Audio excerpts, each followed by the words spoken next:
Life redirected him more than once, and each time Jake Isaacs grew into a truer version of himself. This conversation is an honest look at the turning points that shaped an integrator, leader, and deeply resilient human being. This is the Your Next Success podcast, and I'm your host, Dr. Carolyn Segal. I am a life-first career coach and strategist on a mission to normalize questioning your career, because I believe each of us is made on purpose for a purpose only we can fulfill. The longer we live out of alignment with who we are, what we do best, and why we are here, the more we miss out, and the more the world misses out on what only we can give. The Your Next Success podcast is where we explore how to build a career that truly fuels your life.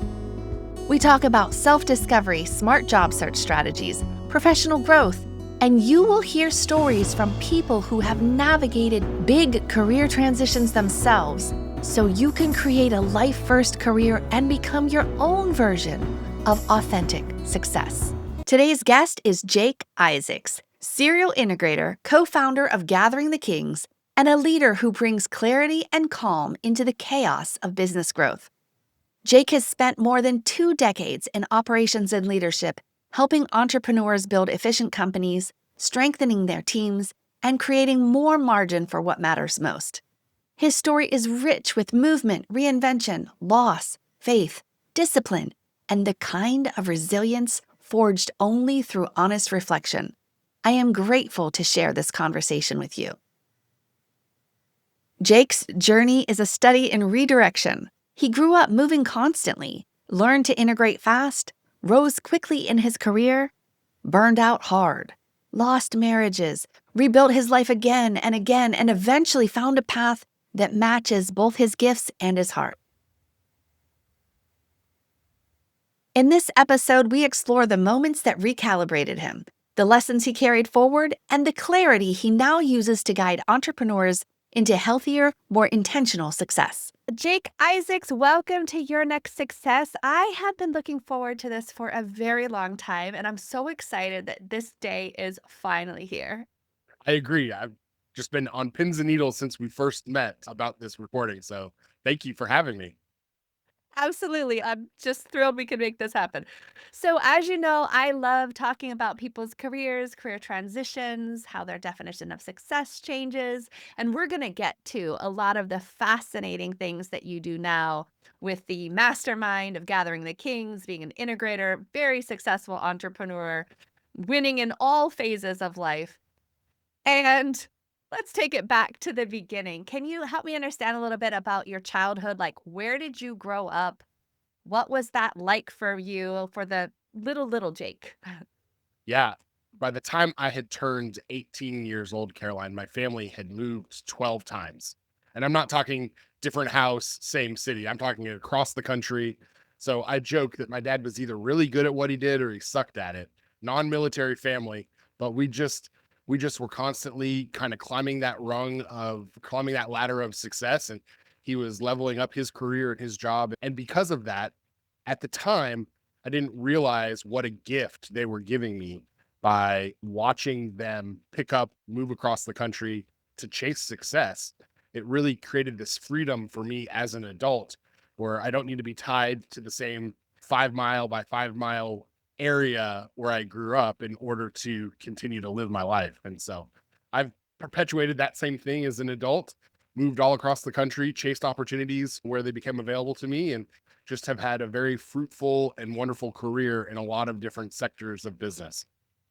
Mm. And so, what kind of job did your parents have that they moved all over? My dad, we moved a lot when I was growing up as well. My dad was a teacher, principal, then superintendent. And so, similarly, I moved a tremendous all over, but still within mostly Ohio. But it was a good thing because I can walk into a room full of people I don't know and quickly make connections. But what was the background of the employment for your parents that helped that? Yeah, so my mom was a stay-at-home mom, and my dad was a sporting goods salesman. And so towards the end of his career, he was working for a manufacturer's rep group, which is essentially just a third-party sales company that would connect big box retailers like Dick's Sporting Goods and Walmart to manufacturers like Rawlings baseballs or Brass Eagle paintball was a client of his. And so, yeah, he had an incredible job for a little boy. I've got a brother who's 16 months younger than I am. And so, like, going to work with dad was like going to the coolest toy store in the world, just camping equipment and baseball and foosball tables and paintball guns everywhere. It was just incredible. That's awesome. Yeah, I was gonna say, like, did you guys and did you get to test out this stuff or see or I mean, I Oh, don't know if yeah. you ever went to trade shows, like, what kind of giveaways did they have? Because Yeah. that would have been so awesome Yeah. I to mean, play some of with my all that. earliest memories are staffing trade show booths, him just using us as bait to bring people into the booth so he could talk to them about whatever it is that he was representing at that time. Oh, that's cool. And so did you grow up loving sports and those kind of outdoor activities as well, or how did that shape your identity? Yeah, it's really funny. My dad's kind of from the northeast corner of Oklahoma, kind of right on the Oklahoma Arkansas border. And so he grew up very country and he is not very sports minded and he's not very outdoorsy. My mom grew up in the Boston area and she wanted to make sure that my brother and I had that background. And so we did the Boy Scouts and the Cub Scouts and all that stuff. And I've had the opportunity to hike and fish and camp all across the United States. And we were both very active, not only in our church and in scouts, but also in sports. The rule in our family was that you had to participate in one sport every single season. And so we were doing something different all the time. So what sports did that, where did your interests take you and your abilities as well? Yeah. In high school, I lettered in 5 different sports. I played football, I played baseball, I wrestled, I swam, and I did track and field. And so Wow. I broke my neck Yeah. my junior year of high school, and I kind of had to pivot my sports interests as I recovered from the injury. And so you pivoted into what? Pivot Still, like, into I think a neck is pretty important. Like, what sport does that not right, take a yeah. precedence? I had to step away from football, obviously, and then I pivoted from wrestling into swimming and from baseball into track. And what'd you do for track? I was a shot putter. Yeah. I Yeah, that was the one season I did, like, band. I became band and, like, all these other leadershipy kind of things, theater and all of that.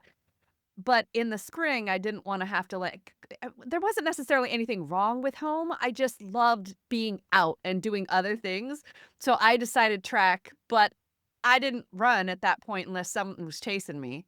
But boy, shot put, man, I could just do 1 lap, and I did shot put and discus, ran 1 lap, hung out with friends, had a glorious time. that's right.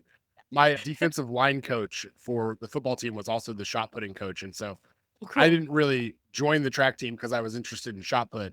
I just wanted to continue to be around him. He was such a great mentor in my life, and I just enjoyed the time on the team because of him.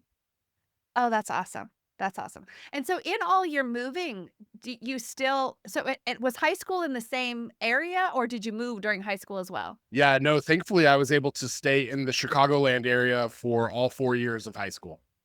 Oh, that's awesome. And so scouts, you also achieved the Eagle Scout rank? That's correct. Yep, Yeah. Wow, that's pretty cool. That and did your brother do scouts as well? he did. Yes, and he also is the Eagle Scout. Oh, wow. How phenomenal. How phenomenal. That's cool. My brother was a Eagle Scout. So this leadership was an important thread. And this activity, this community, this leadership became part of your growing up then. Yeah, it's been a through line through my entire life, Yeah. whether it was both my brother and I were honored to be a part of when we were in high school, the state of Illinois had like a junior leadership training program where we would take different scouts from all across the state and do a leadership training course every single summer with them. And we ended up running that for a couple of summers. And so it's just always been not just local leadership, but high level leadership in different things has been a Yeah. part of both of our backgrounds. Oh, that's cool. Now, when you were graduating high school, considering what you wanted to do for your next steps, tell me a little bit about like what went into that decision and how did you choose what to do next? Yeah, I had my life all planned out. I knew exactly what I was going to do, where I wanted to go to school. And then that fateful fall afternoon at football practice, I ended up breaking my neck and everything just took a quick right-hand turn. I thought I was going to go to school at Michigan State University because they had a really good business school. But there was a chance to play football over at Michigan State for a little bit. And so I thought I was going to be a D1 football player and go to Michigan State and go graduate from this great business school and follow in my father's footsteps. Through our entire high school career, we had been courted as like the next generation of this family owned business that my brother and I, or that my dad had worked for.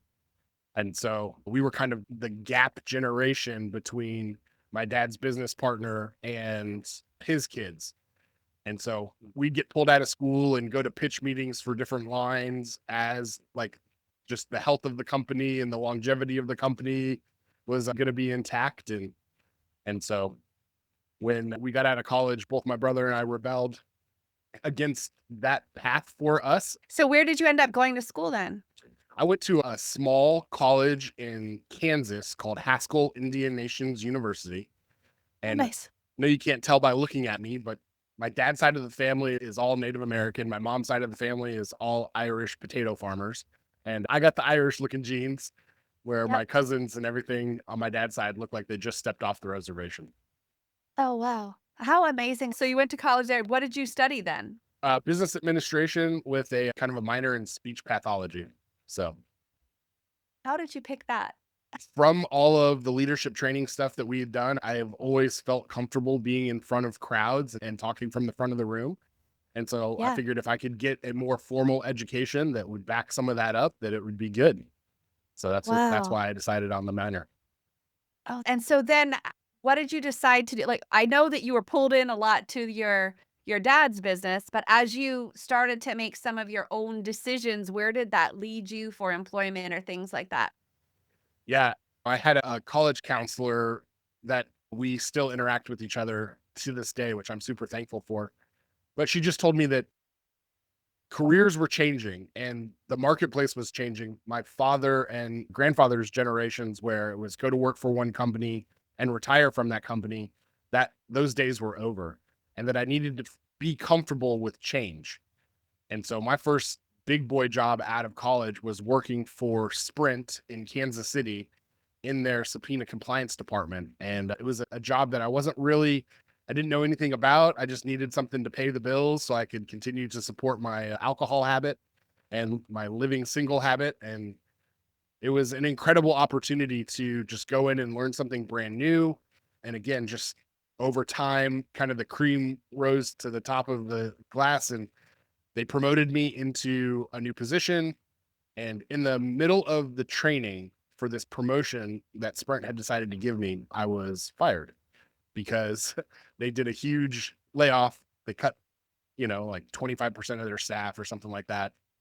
And I just remember at that time how crazy it was because they took me into this offboarding meeting, fired me, and then told me that if I went to a temp agency, that I could be back in the building on Monday doing my job again. But because I was an employee line item, they needed to like shift some of the money around on the P&L. And so as a contractor, I didn't hit the bottom line the same way that the labor number did. And so it was at that moment, and I'm thankful. It was the very first job that I ever had. It was at that moment that I was like, it's not about me. It's not about me at all. It doesn't matter how good I am. It's about the numbers and the dollars and the cents. And I just have to be okay with not taking these type of things personal. I still have to show up every single day and do a great job. I still have to, personal belief system is to work unto the Lord and just give my best. And if I get let go from giving my best, it's not because of my effort or anything that I did. How wise was that, though? That's a very wise perspective. But you weren't really fired, you were laid off. So your position was eliminated because there's a difference here because some people it feels like firing. I was laid off, right? And I was in my early 20s. So from a research scientist position, doing fatigue and fracture, developing millions of dollars of adhesives, had 2 technicians working for me. My stuff went into automotive. And in this 2008, 2009 timeframe, there was a 40% decrease in projected sales. All of a sudden, this company's making a 10% cut. Me, my 2 technicians, and 297 other people were part of that. And it felt so personal. And I'm like, are you like on one hand, I'm like, are you kidding me? Like me? Don't you know who I am? Yeah. And on the other hand, seeing some of the other folks who didn't get their job gone, and I'm like, seriously? You picked them? Like, but very, very ego driven for me in that point. And there's a distinction between being laid off from a business decision and being fired or terminated for cause, because one has you eligible for unemployment benefits, the other does not. That's right. One becomes a little bit of a something you're going to have to explain it how you're getting better, and the other becomes a unfortunately, it was a business decision outside of my control, and I'm so glad actually now that that happened for me, because otherwise I would never get to know about your amazing company. Boy, I can see we do great things. But so yeah, that interesting. But that's a very wise perspective. Where do you think that perspective came, like, you were already so solid in, like, a little bit of who you are and that, like, this identity of your job doesn't ultimately define you? Like, where did that come from? It's that I had taken the time to set up like a vision for my life, dreams. I Mm. was chasing something that was bigger than just the paycheck. And so I was making sure that I had a job, I had solid income, it was paying the bills, but I had a dream for my life. And the vehicle at the time for that dream, a part of that was just the job. And so the dream didn't change when I lost the income stream. I just had to go find a new income stream and continue to Gotcha. chase the dream. And you mentioned something about your, like, was the alcohol habit a fun habit that was just a exploring your life and enjoying, or did it ever become a bit of a maybe a not aligning with your long-term goals? Yeah. No. So in high school, I was very straight edge, didn't drink, didn't do any of that. I was the good kid. I didn't have time to be a bad kid, to be honest with you, between the sports and the Boy Scouts and all Yeah. the stuff that my brother and I were doing. We didn't have time for that type of lifestyle. But when I went to college, I was immersed into this world that I wasn't really sure of. And one of the things that I felt like I needed to do to relate to these people that were just so drastically different than I was to meet them at the bars. And I didn't know what my alcohol tolerance was. And so I would just continue to drink all night long. And that just turned into a lot of problems for me. And so there was a period of time where it was fun. And then it became hazardous and detrimental to my long term success. And so I had to cut it out. Tell me about that. How did you know that, right? Because sometimes when you're in the middle of something, did somebody have to help you understand, or did you just like, when did it become a point of like, this is not actually aligned? Yeah. I had a long night of drinking and I opted not to go to work the next morning. And I called in and made this just like terrible, dumbass excuse. And I was laying in bed, sleeping off my hangover. And later on that morning, I woke up and I was like, this is a ridiculous thing. Like, you're an adult now and you're acting like a child and you're using this as an excuse for you not to lean into some of the responsibilities and the commitments that you've made. Like, it's now a problem. You've just got to stop. And so Wow. I And so did. did you just push through mind over matter, or did you get help at that point? How did that work? No, I just stopped. I just stopped. I made the decision that I wasn't going to drink anymore. And so I stopped alcohol. Didn't have anything to drink for like 2.5 years. Um, and so, yeah, I Wow. wanted to make Again, sure this that yeah. I enjoyed it. Resilience here. Yeah, yeah, Yeah. for sure. It needed to be something that was a value add to a situation, not something that controlled the situation. And so I had to stop until I had enough faith in myself that I could control it, not allow it to control me. Hmm. So wise. So wise. Okay, so you get your position gets eliminated at Sprint. Did you go to that contract thing then and come right back? Or then what did you choose to do? Tell me a little bit about those things. Yeah, I considered it, but I didn't want to be used. I know that kind of sounds weird, but I didn't want to be a solution to the problem that they created. Right. And so if they didn't value me and my time when they had me, I wasn't going to let them abuse me again in a different manner. And so I went and I found another job. What did you choose to do then? I started working for an educational facility doing meeting planning. They were doing seminars all across North America, teaching people about leadership development, teaching people how to use Excel, teaching people how to speed read. And I was one of 5 meeting planners that would book the meeting space for the speakers to come in and do the presentations. What a cool foundational skill for you to have acquired for what you're doing. That's so cool. All right, all right. So then walk me through then. That sounds pretty interesting, touching a lot of the things that you're realizing are important to you. How did you decide to leave that and go pursue something else? Yeah, it was really in that job that one of my mentors, the CEO of that company, really kind of took me under her wing. They had some eliminations, and my boss got fired, and that position didn't get rehired. And so as a result, I now found myself reporting directly to the CEO, and she took the time to really start developing my business acumen.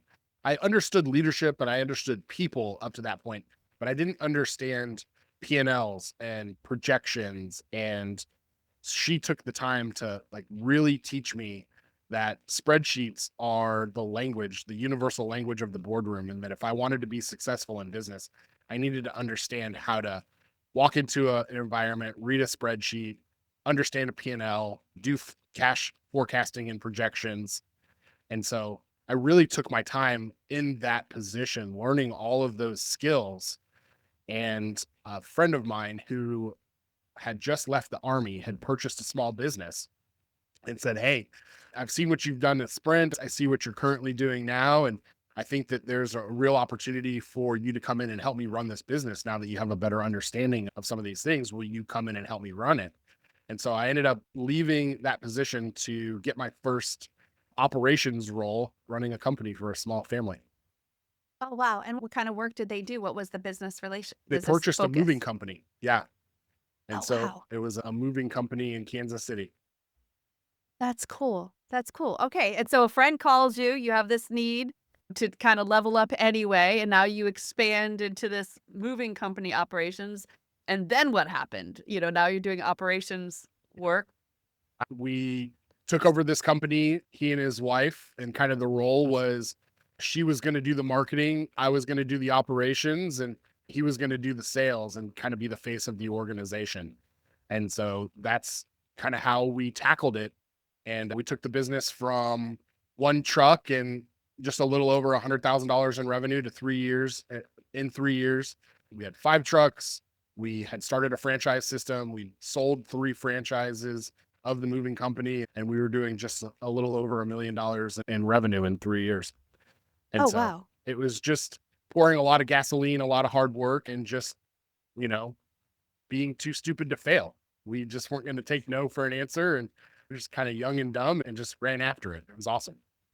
And so he and his wife were working together. What about your relationship at that status? Were you in a relationship as well? And how did that work? At that time, I was married. And so my wife and I had both dropped out of college. We didn't do a traditional 4-year college path. We dropped out of college just to kind of pursue a little side business hobby that we had. And so at that, we were married, both of us back in school. And she decided that after she completed her undergrad, that she wanted to move forward and get a law degree. And so she was in law school and I was building out this business.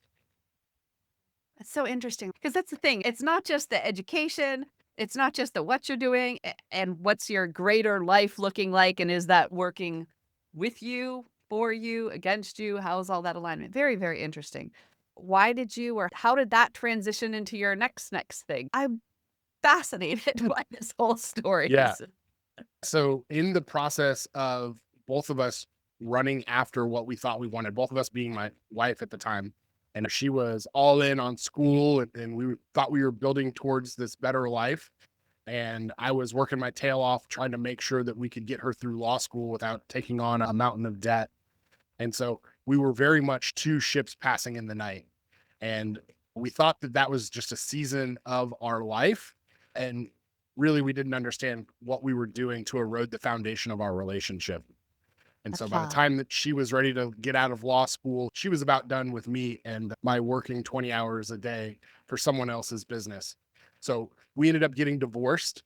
And through the process of the divorce and me trying to find myself and kind of recalibrating my life, I moved down to Dallas the Dallas-Fort Worth area, because that's where my brother was living. And I wanted to just reconnect with him and spend more time just kind of licking my wounds around uh, a new place that I had never been and didn't hold any memories and hard feelings and things like that.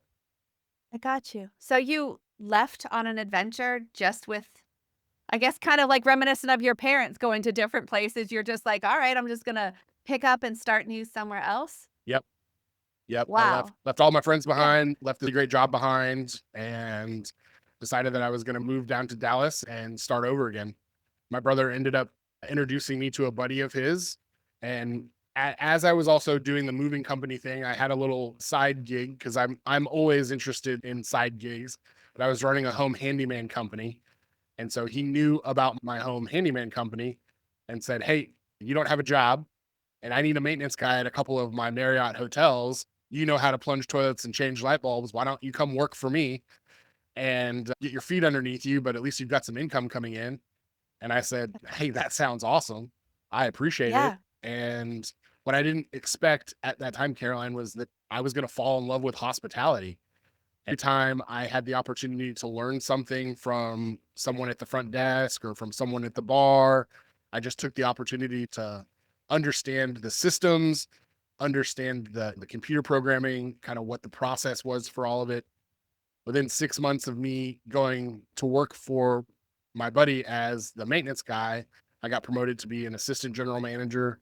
A year later, I got promoted to be a general manager. And then my career in hospitality was kind of off and running. So it was this desire to help people have a really great time and a really great experience while they were under your roof. That's what you mean by hospitality, or how did you define it in that moment? What were the attractive things about it that you loved? Yeah, I just loved making people feel comfortable. They were spending their hard-earned dollars to come down and go to a baseball game or go to a football game or take their family to an amusement park. And they had chosen to stay at our hotels in order to make that dream come true. And I felt like it was my obligation to make sure that they had the best experience possible. And so it was just really kind of creating this environment that my mom created for my brother and I through our childhood, of just it being warm and welcoming and a place that you can put your guard down and feel comfortable to be in. And I Oh, just absolutely loved the entire experience. And because I had traveled all across the country, I found myself being able to relate with all of our guests and talk to them about something unique and specific about the place that they lived, which then drew them into me and drew them into our hotel and created loyalty. And it was just a lot of fun. that's amazing. I love it how this, like, the life is aligning for you, right? Even moving, going to your brother gives you a connection, which leads you into learning, and your willingness and desire to just be like, all right, what do I need to do? Let me buckle down and figure it out and find some fascinating things along the way. That's cool. Okay, so now this hospitality edge of your career is starting to build and thrive. What about life around it? Yeah, I was still trying to figure out at this point in my life. I'm in my early 30s and I'm trying to figure out what life looks like as a divorced man in a new city, and making friends, and what does dating look like, and how do I balance that and a career. And it was a very unique and interesting time for me. I got to meet a lot of Yeah. really incredible people, a lot of which I'm still very good friends with today. I am a hard-headed dude, and I didn't realize that I had met someone through some of the training that I was doing with Marriott International that was interested in pursuing a relationship with me. And we eventually ended up getting married. We met at a general managers conference in Washington, D.C., which is where Marriott's headquarters was at the time. And she happened to live in Houston and I was in the Dallas area. And so just kind of worked out. I ended up getting married because we were both in the industry together. I moved from Dallas to Houston to manage a portfolio of hotels down there. And she got an opportunity for a hotel in Cincinnati. So we picked up and moved to Cincinnati. And I just kind of was perpetuating what I saw my parents do, chasing success. Imagine what your life would be like if your career aligned with who you are, what you do best, and actually fueled the life you want. At Next Success, We support all ages and stages through career transitions, from students exploring majors or careers to job seekers actively searching or reimagining their next move to professionals committed to self-awareness and leadership growth. Stay connected and explore what's possible at nextsuccesscareers.com and follow Next Success Method on LinkedIn, YouTube, Instagram, and Facebook. How'd that work out? Like, I typically don't go from Texas to Cincinnati, but hey, I can see for love how some places look a little more attractive. Of course, I grew up in Ohio. I now live in North Carolina and it's gorgeous. Carolina blue sky. What was my spring jacket is now my winter jacket. It's just amazing. Okay, so you get up to Ohio, you have this relationship that's looking amazing. You're in this hospitality industry where you found some real interest, passion, all of that. And then what happened? And then what happened? Then COVID Yeah. happened, right? Uh, And it just kind of decimated our industry. And Yeah. although my hotel and my wife's hotel at the time didn't close, I personally had to furlough 95% of my staff. And so Oh, for wow. 18 months in and around COVID, I was running a 24-hour facility with 4 employees. And it was just Wow. intense. Lots of long hours. Not that we were busy because there wasn't a lot of travelers, but the responsibilities that we all had were so immense because we had this huge facility. I went from a staff of 42 to a staff of 4 overnight. And the expectations didn't change, right? We still had to make money. We still had to have a clean hotel. We still needed to serve breakfast. We still needed to check people in. And so we had to do so much more with so much less that it just created this environment where everyone was burning the candle at both ends. And it was just a really, really, really hard time for a long time. It wasn't a 3-month process for us. For me, it was 18 months. Absolutely. How did that affect? Because I kind of look at things now from a performance, relationships, and well-being lens. Because there was a long time where I just assumed my relationships were going to be there, Yeah. and my well-being was something I could take care of later. Ex- And so I excelled in the performance area. COVID helped me kind of see a little bit like, oh, some people aren't going to always be there. Oh, removing all the things you have to do. Oh, interesting. But how did that affect you? Now you're having to do all this stuff. Your performance is you're doing everything you can to keep it, but how about your relationships and your own personal well-being? How did that stress go for you, good or Yeah, bad? fantastic. Similar to what you were talking about, I just took for granted the relationships and I took for granted my own personal health and figured that if I just doubled down in taking care of my career, that the rest of that stuff would be there for me later on to focus on. And so as a result, there were days that I didn't leave the hotel. I just slept in an empty guest room because, I'm on shift 20 or 22 hours a day trying to make sure the thing goes. It's really hard to be a husband when you're working 20 hours a day. And it paid its toll. My wife was experiencing the same thing because she was in the industry also. She was experiencing the same thing on her own at her own facility. And similar to my first marriage, when I said that 2 ships were passing in the night, I found myself repeating the same mistakes, right? Super involved in my career, unto building for my family. But what I was doing at the time is I was creating irreparable damage to the people that I was building all of this stuff for. All of the sweat, all of the toil, all of the things that I thought that I was working for was being destroyed because I was doing the work. I get it. I get it. I was so busy chasing this global pace setter, top 2%. You got to go on a cool vacation, except the vacation was in like February. So I couldn't even take my family with me because they had school. And I'm trying to be everything I can for any client that I was working on because I was 100% commission only, trying to make matches between chemical companies and people. And while I'm kind and thinking I'm making a difference for the world and helping people's not just their jobs, but their families, and super nice on the phone, I'm snapping at my kids and I'm yelling at them. Mommy's on a call. Go on. Yeah. if we did go to Disney or something of that sort, I'm taking calls in line. And for what? Then I realized that, they're getting older. They're teenagers getting attitudes. Luckily, my husband, he doesn't like changing slacks. He's not going to change his wife. So thank God for that. But he sat me down and he said, "Look, I'm terrified we're not going to have another anniversary because you are literally killing yourself." And I'm sure that took a lot for him to say at that point because he's very much a peacekeeper, very much an even keel, very much a whatever you want to do, that's fine. But I'm really glad that he said that. I had gotten to class 2 obesity, high blood pressure, 3 different medicines, and a regular heart rate going up to 210 while I'm just sitting. And I'm still not connecting that all these body things are related to trying to conform into this version of success. Taking for granted the other stuff while kids are growing up, spending time with other people.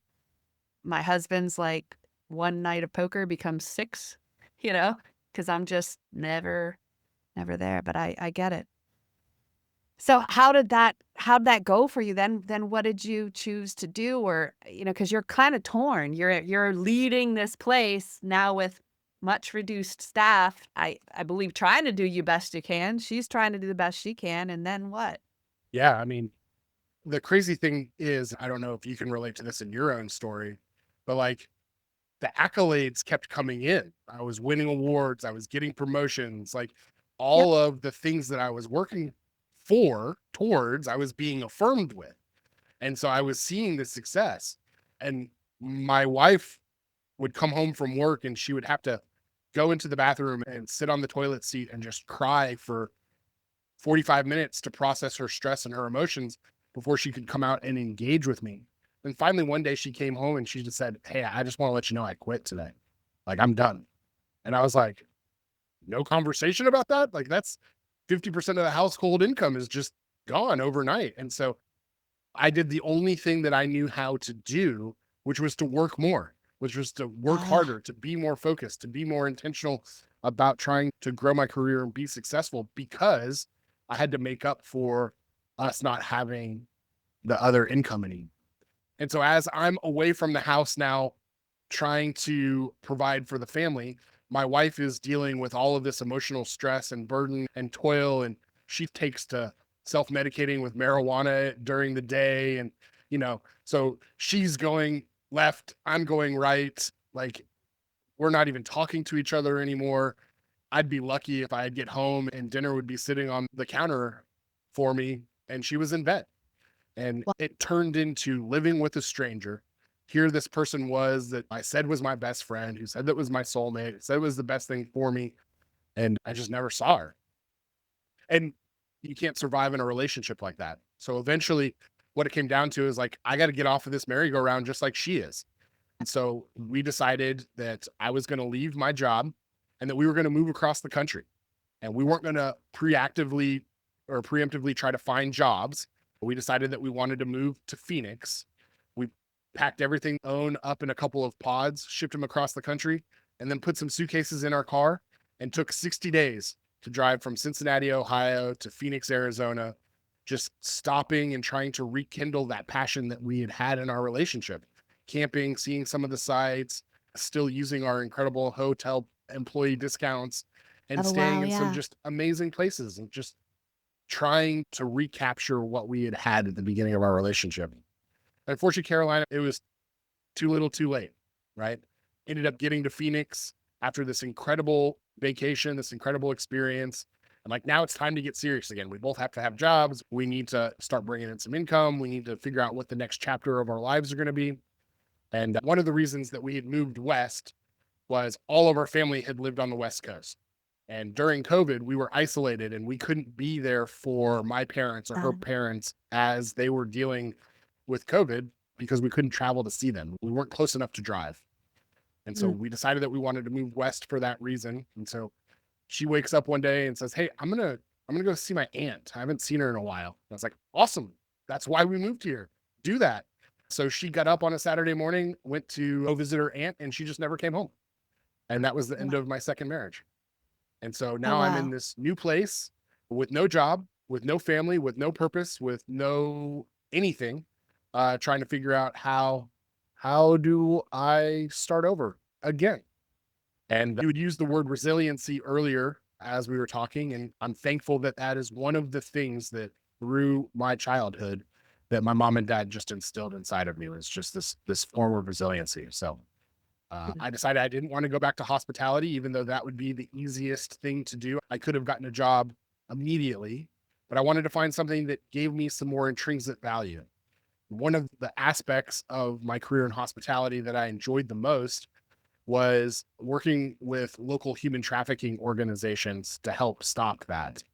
And so I found a nonprofit organization in Phoenix that was doing some stuff with some immigrant children, and they were in a huge need for someone that was operationally minded. They had taken in a couple of really big grants from the United States government, and I was able to come in and provide a little bit of leadership and a little bit of business acumen around what to do with that money. And we grew that organization from 25 employees to 135 employees in 18 months. And they were just doing some incredible work. So you buckled down on your mission-driven purpose here. Now, one question to go back to the Cincinnati time, because I'm kind of curious about this. So you were working, she was working, lots of hours. She just decides, that's it, I can't do it anymore. She quits. And you felt like you had to work more because you felt like as the guy you needed to do that? Or were your finances also designed around having to have two really great incomes? Yeah, our finances were designed around trying to, or having two incomes. And I felt like I needed to, like, the math equation didn't work, right? Yeah. I wasn't going to Yeah. make any more money by working more hours, but I felt like I needed to prove myself. I needed to prove the work that I was doing was worth it. The Mhm. sacrifice that I was making was worth it. And so, yeah. Interesting. Interesting. Okay. All right. So t- did it feel like in those 60 days, did you feel like it was going to work and resolve itself? Like, did you feel like everything's coming around?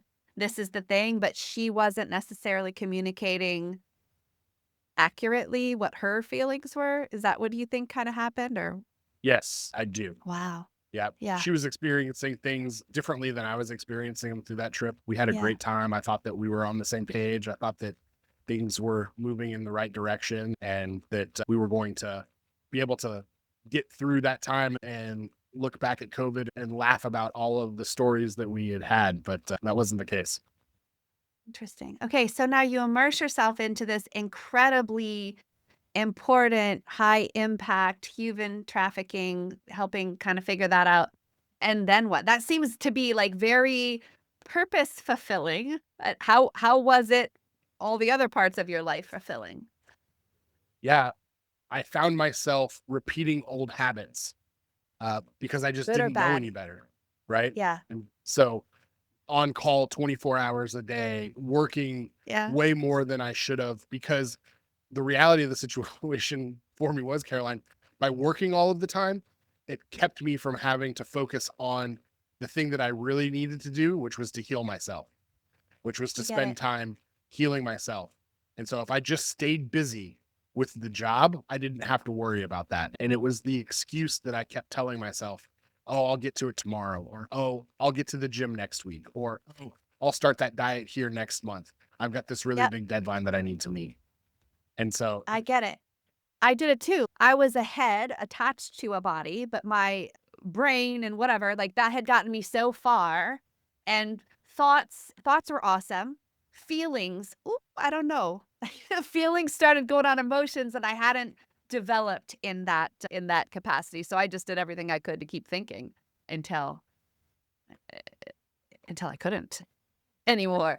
Tell I like to say I didn't quit, I chose myself. I yeah, chose myself and to just immerse myself into a bunch of uncomfortable things to develop in ways that I had not yet done. I'd heard about it, but I didn't realize the importance or allow myself the freedom to actually understand a little bit more about all these beautiful complexities and kind of heal some past things. But when did you get into that personal development, more fulfillment? How did you transition into that focus? yeah, personal development has always been a part of my my life. I love reading. I love learning. When I was a young man, a mentor of mine got a hold of me and said, listen, son, if you want to be a leader of man, you need to be a reader. Not all readers are leaders. Not all readers are leaders, but if you want to be a leader, you need to be a reader. I just took that seriously. So I was always a consumer of podcasts, audiobooks, physical books, all that stuff. But what I neglected to do, Caroline, was to apply that to my own life, right? Like I applied it to work. I applied it to my career. I applied it to the advice that I gave my employees. I just didn't apply it to myself. And, just thankful that I had people around me that were able to say like, hey, dude, like you don't need to continue to serve people in order to make them love you. Like we love you for who you are. So Not what you do. So not the what you do. human being versus the human doing. Correct. Interesting. So when did it transition? I guess, do you still help with the human trafficking thing, or that all transitioned into now the Gathering the Kings thing? Yeah, it all transitioned into Gathering the Kings. My buddy who is the founder of Gathering the Kings and I were just in talks because he was a great friend and he knew that I was in a period of my life that I needed a friend. And so, we had weekly conversations that we scheduled with each other just to check in. And he was all excited about growing and building this business and starting this podcast. And he wanted to know if I was willing to help with that. And so I would help on the side and where I could, but I wasn't really serious about leaving this job that I felt really fulfilled in, that I felt so much intrinsic value from.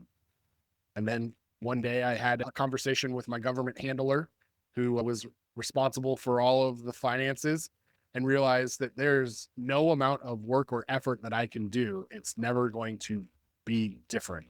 The government is just going to control the money the way they want to control the money. And Gotcha.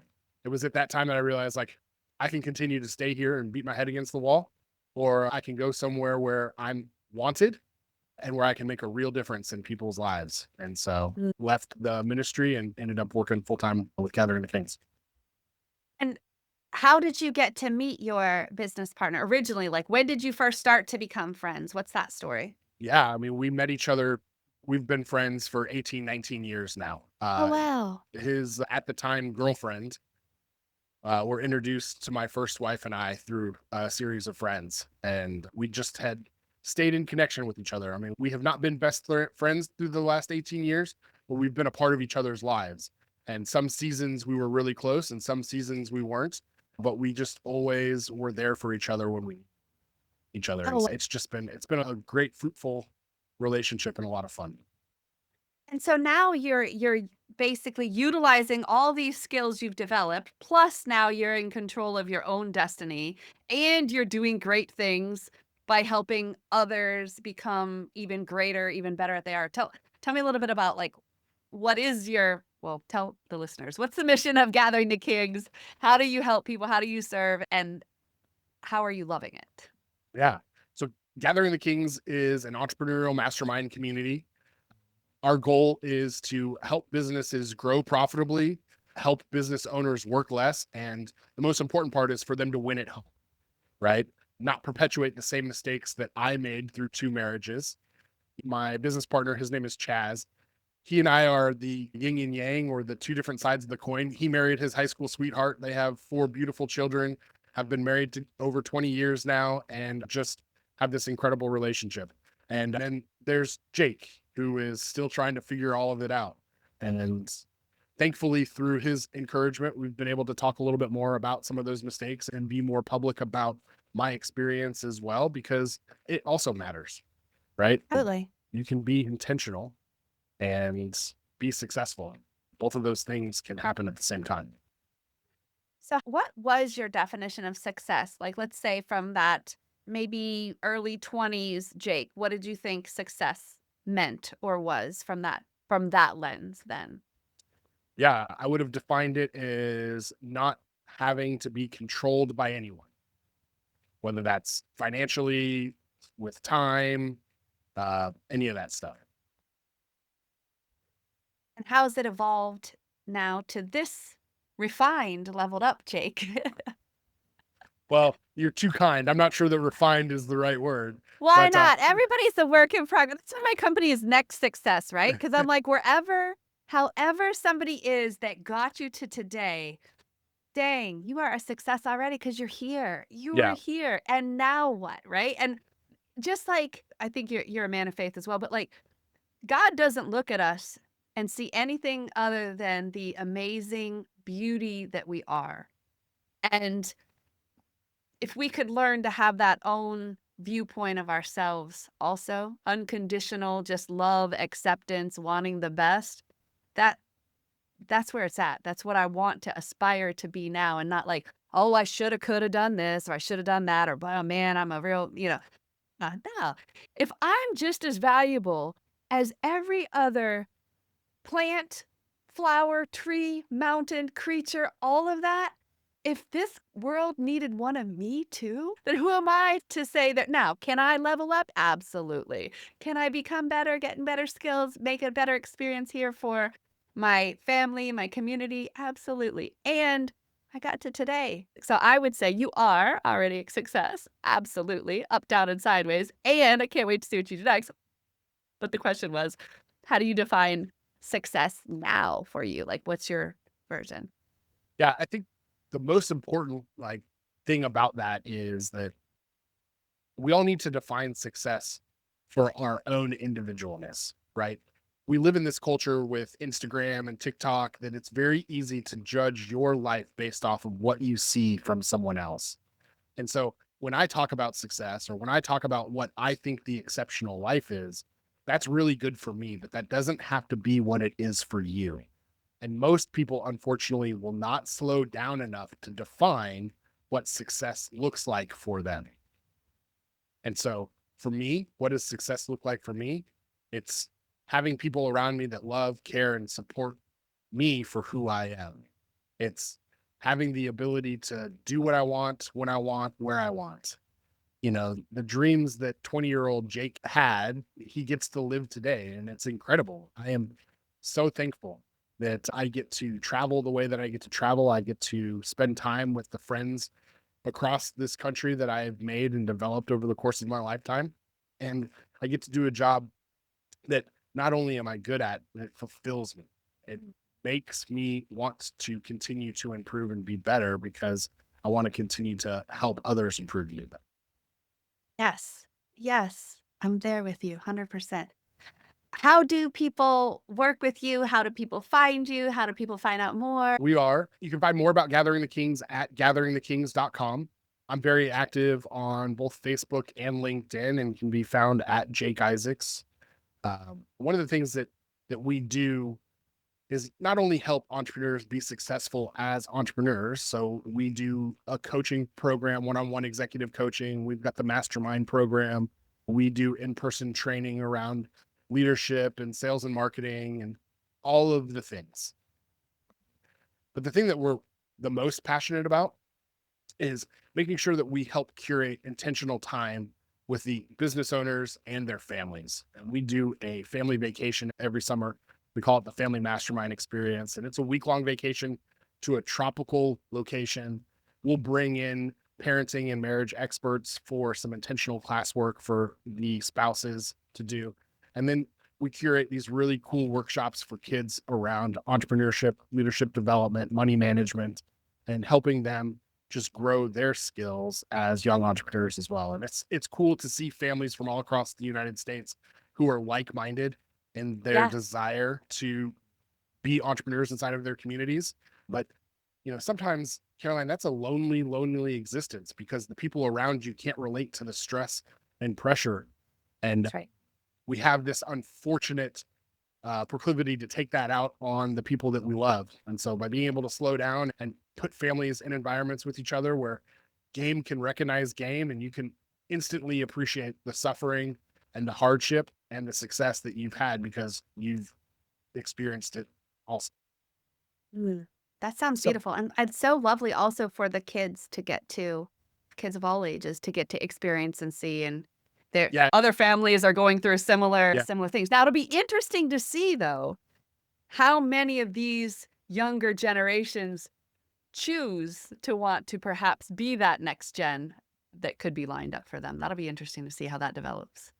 We're currently planning our 4th summer trip, right? So we've done 3 summer trips, and the beautiful thing that has come from it that I didn't expect when we started was the relationships that these children are making with each other, and just like stacking years and years of time with each other. And so that's now blossoming into co-hosting podcasts together and having competitions on who can sell the most at a garage sale, and just like these little things that they're doing with each other to encourage each other, but then also spur each other on in success. It's been a lot of fun to watch. That sounds amazing. That sounds amazing. Well, thank you so much. I feel like I could talk to you for like weeks and weeks and months. Thank you for sharing more of your story on your next success. And I can't wait. Although you've been successful in every single thing you've done, and clearly with the Gathering the Kings, but I can't wait to see how that continues to blossom and evolve in this next beautiful chapter for you as well. Thank you so much for the time. I really appreciate the opportunity to come in and speak to your audience. Thanks, Jake. Thank you. Jake, thank you for your honesty, your humility, and the clarity that you brought into this conversation. Your life reflects the quiet strength that comes from choosing growth, even when the path shifts unexpectedly. Thanks for listening to Your Next Success with Dr. Carolyn Sengel. Remember, authentic success is yours to define and includes aligning your career to support the life you want.